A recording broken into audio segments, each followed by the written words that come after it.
Hello, class. I've prepared a brief presentation for you on our first 7 presidents, from George Washington to Andrew Jackson.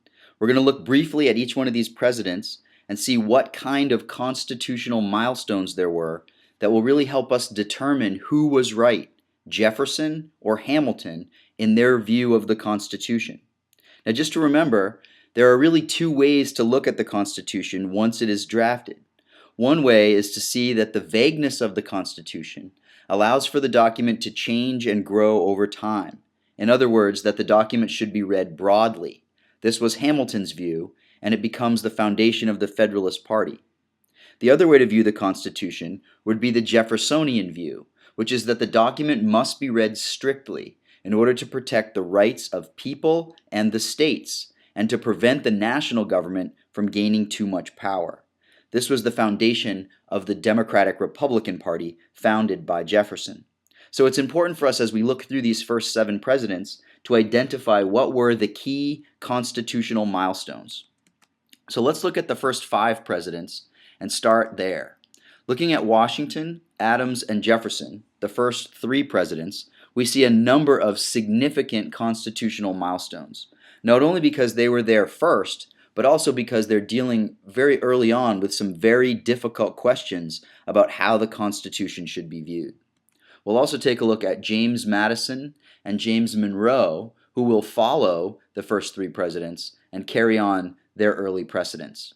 So starting with Washington, there are really 3 key things that we have to consider: the Cabinet, the Bank of the United States, and Washington's farewell address.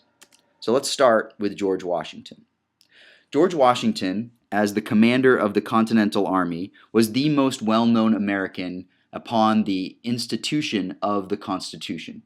So when the first president was to be chosen in 1789, it was pretty clear who that first president was going to be. But you should also remember that the framers of the Constitution weren't really very specific in the powers granted to the president. The only powers granted the president were very limited, and the idea was that the president's job would simply be to carry out the laws passed by Congress, and more importantly, be sort of a ceremonial figurehead for the United States. When Washington comes into office, it becomes very clear early on that not one person can execute the laws. So in order to carry out his constitutional responsibility as the executive, he needs to hire some people to help him. And he does that by selecting 4 individuals that will help him carry out the laws. This is our first example of a president doing something that was extra constitutional. And what I mean by this is that there is no clear provision in the Constitution for who should be hired to help the president. Nowhere in the Constitution does it mention a Secretary of State, a Secretary of Treasury, an Attorney General, or a Secretary of War. And Washington creates all 4 of these positions.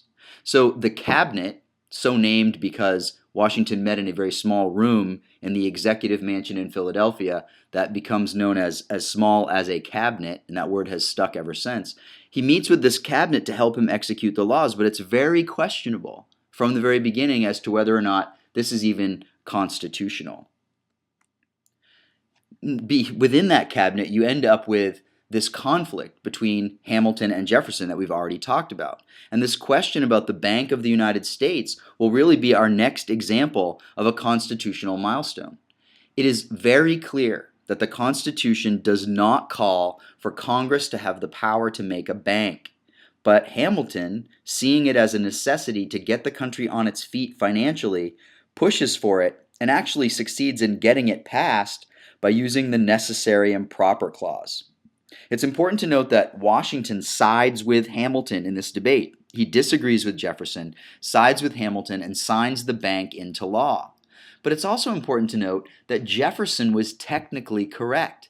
Nowhere in the Constitution does it allow for a bank. Therefore, given the 10th Amendment, that power should be reserved to the states and the people. And Jefferson saw this as being the sign of things to come.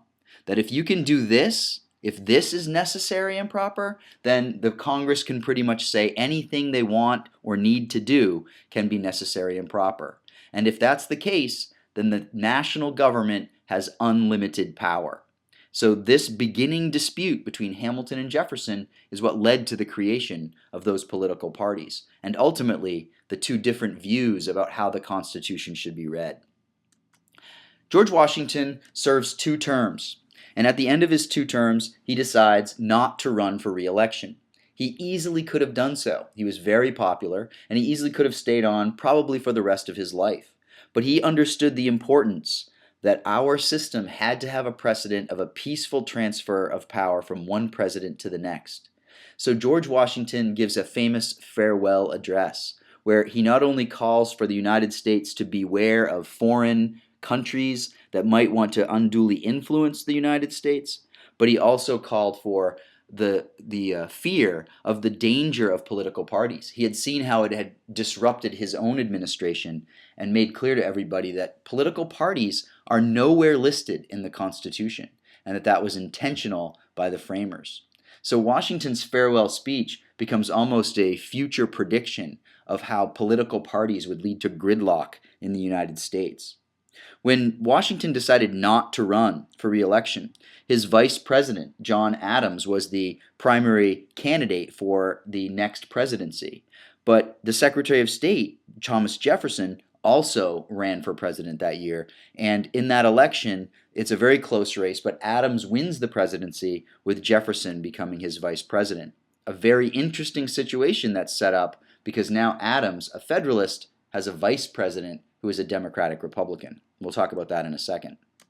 In Adams' presidency, there are really 2 key factors to consider in terms of their constitutional significance, and they really all boil down to the Alien and Sedition Act. So let's talk about John Adams' presidency.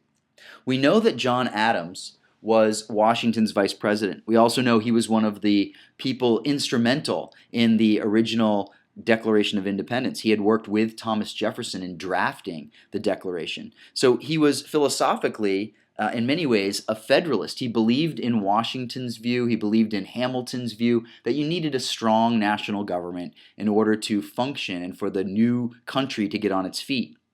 But he was also close personal friends with Thomas Jefferson, a friendship that was going to be strained over the split in the political parties, and even more so now that Adams is president and Jefferson is his vice president. During the Adams presidency, there was a huge scandal that erupted known as the XYZ affair.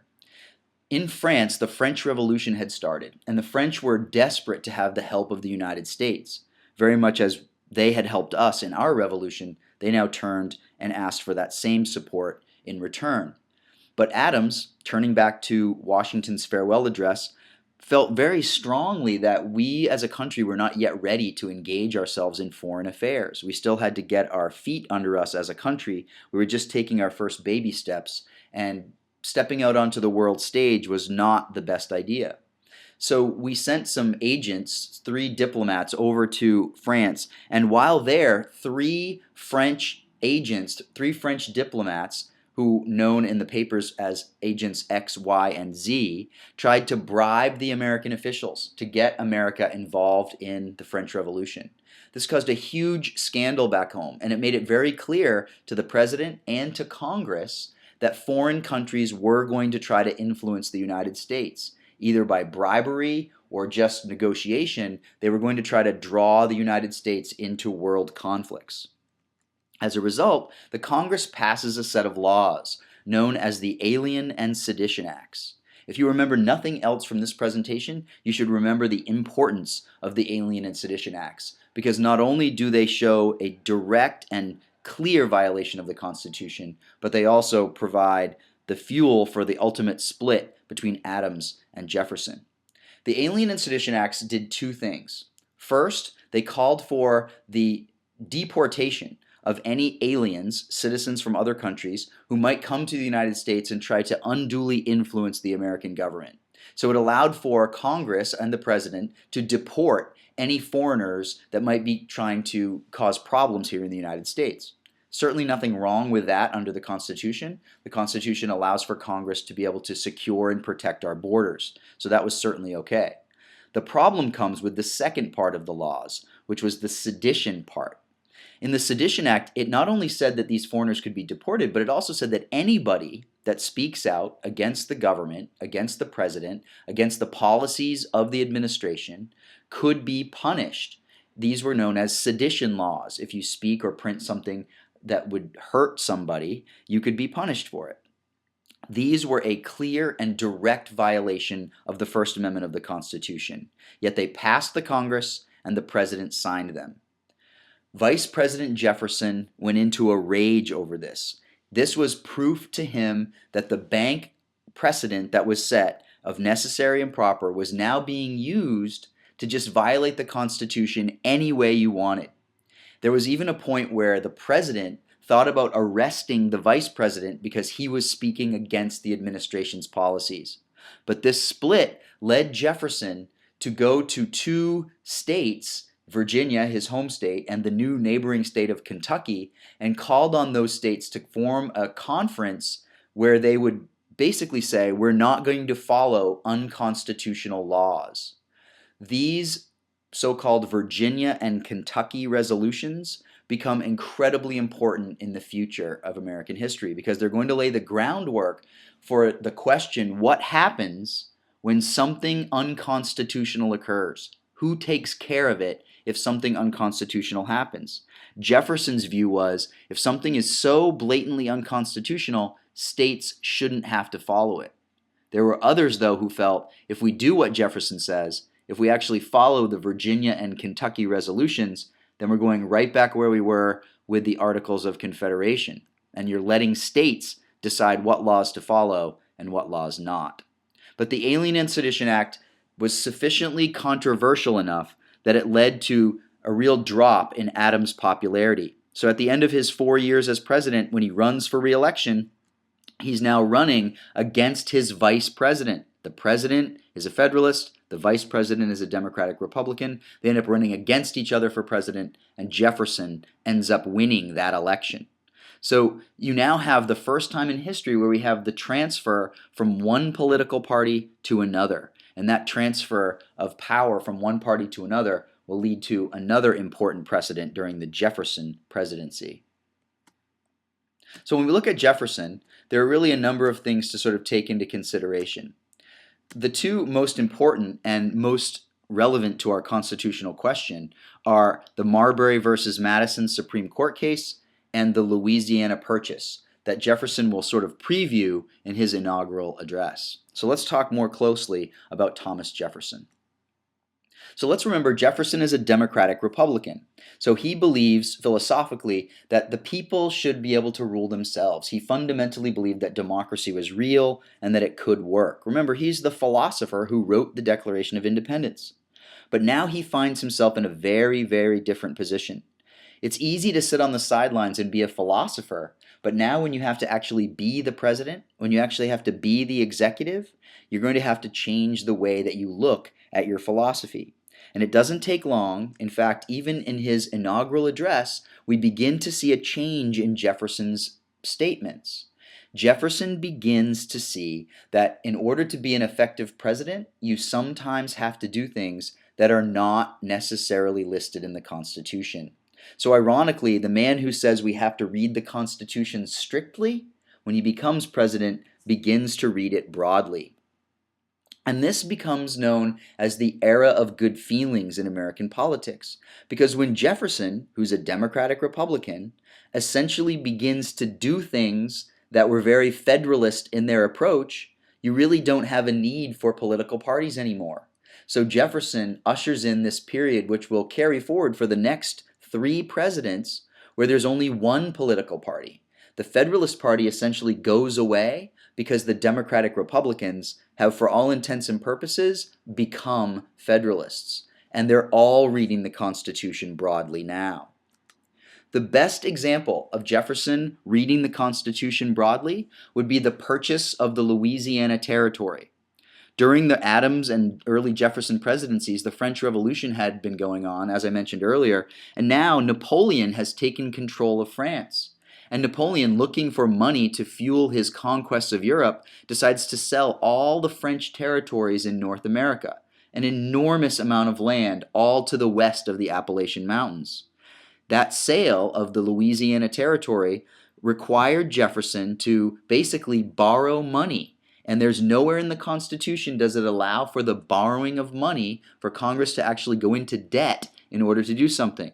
So Jefferson and the Congress do something extra constitutional for what they perceive as the greater good, which is let's more than triple the size of the United States by purchasing this land at a very cheap cost, even though the Constitution nowhere really allows us to go into debt in order to do so. So Jefferson's presidency will be marked by this Louisiana Purchase and this change in attitude.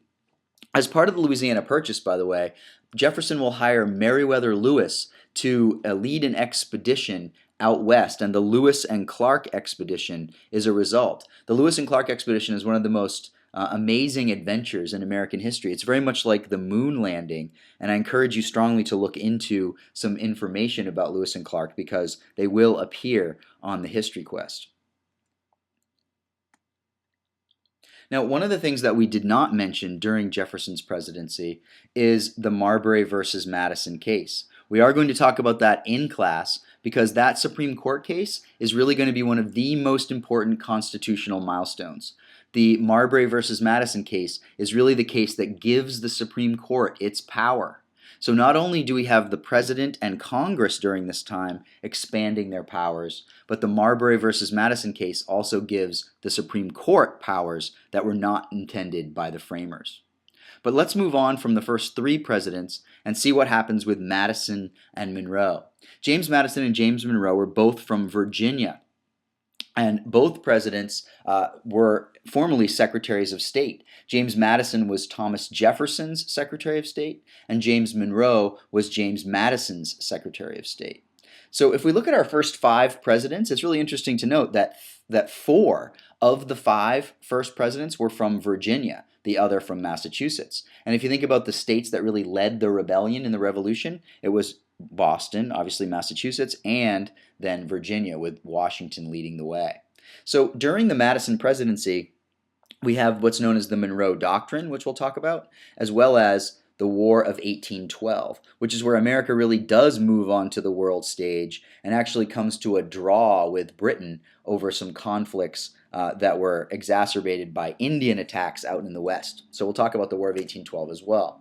So when we think about Madison and Monroe, it's important to understand something about these men.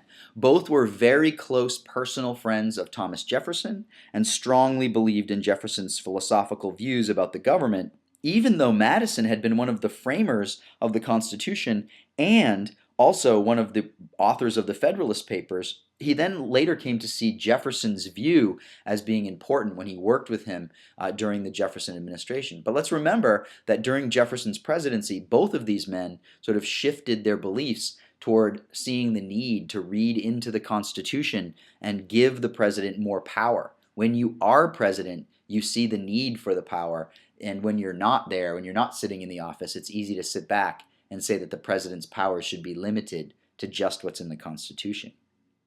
When Madison was president, Monroe was his Secretary of State. And the U.S. begins to step out onto the world stage by basically telling the countries of Europe that this half of the world, that this hemisphere, North and South America, really is America's backyard, and that the European countries should stay out of it. This is known as the Monroe Doctrine because James Monroe, as Secretary of State for Madison, drafted the document. And the Monroe Doctrine will be very important in the future of American history because it'll be the first time that America has sort of said to foreign countries to stay out of America's business, to stay out of our half of the world. And it's our first sort of public statement on the world stage that we're going to be a world power to contend with. We see that go into effect in the War of 1812. Now, the War of 1812 is often known as the Forgotten American War, and the reason is that it was a fairly inconsequential event in that no one really wins the War of 1812. You could make an argument that the U.S. wins the war because we don't lose, but ultimately it's a draw really with the British. Now, we'd been sort of in an ongoing conflict with the British ever since the American Revolution. But now that the French Revolution has happened and we have French ships and British ships trying to take control of American vessels who are at sea, it really turned into a matter of pride for the American government to say, you foreign countries, you need to stop messing with American ships. Meanwhile, the British had been encouraging Native Americans out in the western territories of the United States to attack new expanded settlements out in Indiana territory and Illinois territory and out beyond Tennessee. A lot of Indian attacks that were happening out there in the frontier. So the War of 1812 is really sparked by this need for America to control its trade with these foreign countries and make sure that our ships weren't attacked by other countries, specifically the British, and to make sure that the Indian attacks in the West would not stand. So the War of 1812, which ultimately leads to the British actually attacking Washington, D.C. at one point, and you can see in this image the Star-Spangled Banner. We know that they sailed into Baltimore Harbor and tried to destroy Baltimore. They fired on Fort McHenry, and the flag that still flew the next morning inspired Francis Scott Key to write the Star-Spangled Banner. We know that they also sailed up the Potomac and burned Washington. They actually burned the president's house at one point, and James Madison and his wife had to actually flee the building. There's a famous story of Dolly Madison, the First Lady, hiding a portrait of George Washington under her skirt to escape the White House and make sure that nothing permanently was destroyed. But ultimately, America holds its own, largely because of a war hero known as Andrew Jackson, Old Hickory, down in the South, who beats back Indians and eventually wins a famous battle at New Orleans against the British, making Andrew Jackson a very well-known American, which will later lead to him becoming elected president of the United States. But the War of 1812 really puts America on its feet. It sends a message to the world that America is really in control of this hemisphere and that we're going to be a world power moving forward. So the War of 1812 does at least do that. It also makes Andrew Jackson a war hero. So if we go back and we look at the first 5 presidents, I would really want to highlight some key things for you. You should remember how the cabinet and the bank are both clearly or at least questionably constitutional. And because of those two things, we have this first precedent set during Washington's administration of these extra constitutional actions. Those continue with the Alien and Sedition Acts, when John Adams passes these laws that are blatantly against the First Amendment, which then also leads to the split between the president and the vice president. Just a side note about the election of 1800, I think it's important to note that it's at that point that people realized that the way the Constitution was written under the selection of the president wasn't going to work. So they pass a new amendment, the 12th Amendment to the Constitution, which changes the way the president is elected. So now you have the president and vice president from the same political party running against another presidential candidate and vice presidential candidate from another party. So no more can you have the president of one party and the vice president of another elected during the same election. Again, it was a clear example of how the Constitution didn't really work in reality as it was written on paper. We know that Jefferson, in purchasing Louisiana, changes his view of the Constitution and actually begins to read it broadly, something that will be carried on by both Madison and Monroe, ultimately through the War of 1812. So these first 5 presidents are really important to note. So we really only have 2 left, two more presidents that we need to talk about in this presentation, and that's John Quincy Adams and Andrew Jackson. Now, John Quincy Adams was James Monroe's Secretary of State. So there was a tradition starting to build where secretaries of states would become the next president. We today sort of look at the vice presidency as that position, but back in these times, the Secretary of State was sort of the stepping stone to the presidency. So John Quincy Adams, who was the son of the second president, John Adams, was the heir apparent to be the next president. And in the election of 1824, something very interesting happens. We end up in the election of 1824 with something that historically becomes known as the corrupt bargain. And this bargain is a result of what happens in the Electoral College of the 1824 election. Now take a look, you got 4 candidates here. You've got Jackson, Andrew Jackson, the war hero from the War of 1812. He was from Tennessee. You can see Tennessee there with 11 electoral votes. He's going to go against John Quincy Adams, the Secretary of State, who you can see here in the orange states had also a number of electoral votes. He was from Massachusetts with 15 electoral votes. And then you have 2 other candidates, a Southerner named William Crawford, who was from Georgia. You can see his state there in green with 9 electoral votes. And Henry Clay from Kentucky, you can see it there in yellow with 14 electoral votes. So in a sense, we have 4 candidates running for president. We have a northerner in John Quincy Adams, we have a southerner in William Crawford, and we have 2 westerners. We have Henry Clay and Andrew Jackson. So what happens in this election, because we have 4 candidates, nobody wins a majority of electoral votes. And we know under the Constitution that you must have a majority of electoral votes to win the presidency. That doesn't mean you have to have the most electoral votes. It means you have to have more than half of the electoral votes cast. In this case, nobody does. But you can see Jackson won the most states and the most electoral votes. He also won the most popular votes. But because he didn't win a majority in the Electoral College, this question had to be settled by the House of Representatives. Now, it just so happened that the Speaker of the House of Representatives was Henry Clay, the guy in yellow here. So Henry Clay is the Speaker of the House and ultimately should be the one that gets to decide who wins the presidency. But under the Constitution, it calls for the top 2 electoral vote winners to go to the House of Representatives, which means Clay wasn't eligible. Even though he's the Speaker of the House and he can sort of shift the votes where he wants them, he was not eligible to sort of be the one chosen finally. So it comes down to Jackson versus John Quincy Adams. Now remember, Jackson is the winner of the popular vote and has the most electoral votes. But he's from Tennessee.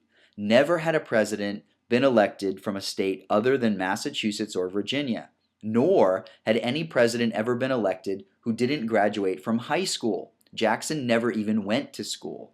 So even though he'd been a successful general in the War of 1812 and had served in Congress from Tennessee, he had not the formal education of an elite that the other candidates thought was required. And as a result, the Speaker, Clay, shifts all the votes in the House towards John Quincy Adams, and John Quincy Adams is elected President of the United States. So in 1824, we have what's remembered as the corrupt bargain, because who do you think John Quincy Adams then nominated to be his Secretary of State? He chose Henry Clay, the very man who had shifted the votes toward him as Speaker of the House of Representatives. So for 4 years, Jackson will campaign around the country saying that the political system in America is corrupt and that democracy doesn't really exist. And he'll create his own new political party, the Democratic Party, which will argue that we really need to follow the original ideals of the Constitution, the original ideals of democracy. So here we can see John Quincy Adams, who becomes the 6th President of the United States, and then in the election of 1828, when Jackson comes back and beats Quincy Adams easily, becoming the 7th president and our first president from the Democratic Party. So when we think about Jackson, the last thing we're going to talk about is whether or not Jackson really does become this man of the people that he promised he would be. And I think it's important as we consider in this history quest how that all plays out. We're going to look at some of the key things that Jackson does. So I would start looking up some information on the nullification crisis, on the Trail of Tears, and on the bank veto. All 3 of these things were important to the Jackson presidency. But we should also note that Jackson's vice president, John C. Calhoun, will be an important factor in what leads up to what will become this conflict between the North and the South, ultimately leading to the Civil War. I hope this has been helpful. We'll talk more about it in class, and have a good day.